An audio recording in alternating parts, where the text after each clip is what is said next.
నమస్కారం। ఈ రోజు మన దేవనకొండ మండలం పుటకలమారి గ్రామంలో చిక్కుడు వెరైటీ చూడడానికి వచ్చినాము। ఈ రోజు మన రైతు రవి ఈడిగా రవి అనే రైతు ఉన్నాడు। అన్న నమస్తే అన్న। చెప్పాను।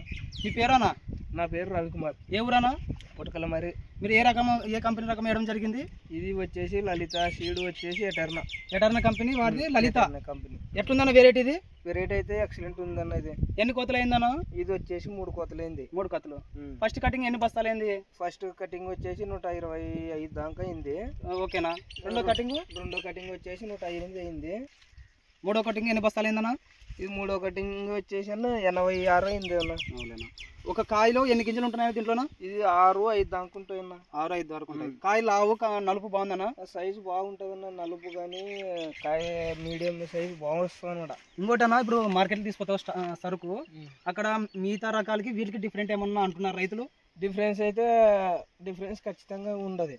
ఎట్లా ఏమన్నా 10 రూపాయలు పెంచే ఏమన్నా? మిగతా రైతులు వచ్చేసి వేసుకున్న వాటికి వీటికి డిఫరెంట్ ఏమన్నా ఉందన్న మార్కెట్ లో? డిఫరెన్స్ ఉందన్న। రేట్ ఏమన్నా వాటి ఏమన్నా ఎక్కువ 10-20 రూపాయలు ఎక్కువ కూడా అట్లా? వీటికి వచ్చేసి 10-20 ఎప్పటికీ డిఫరెన్స్ ఉంటది। నేను 3 కోతలు అమ్మినా గానీ 3 కోతల్లోనే డిఫరెన్స్ కనపడింది నాకు। ఈ ఎటర్నా సీడ్స్ వారిది లలిత ఇంతకు ముందు ఏమన్నా వేసినావనా? పోయినసారి వేసినావునా? పోయినసారి వేసిన వల్ల బాగా వచ్చినా, మరి ఈ సంవత్సరం వేసినావు వెరైటీ అయితే బాగుంది కదా? ఏమన్నా ఇద్దరం తెగులు తట్టుకునే వెరైటీ ఏమన్నా? తెగులకి అయితే చాలా ఇబ్బంది తట్టుకుంటుంది। మామూలుగా తోటి రైతులు వేసుకునే ఏమన్నా బాగుంటుంది ఇత్తనం? బాగుంటుంది। మిగతా రైతులు వేసుకోవచ్చా?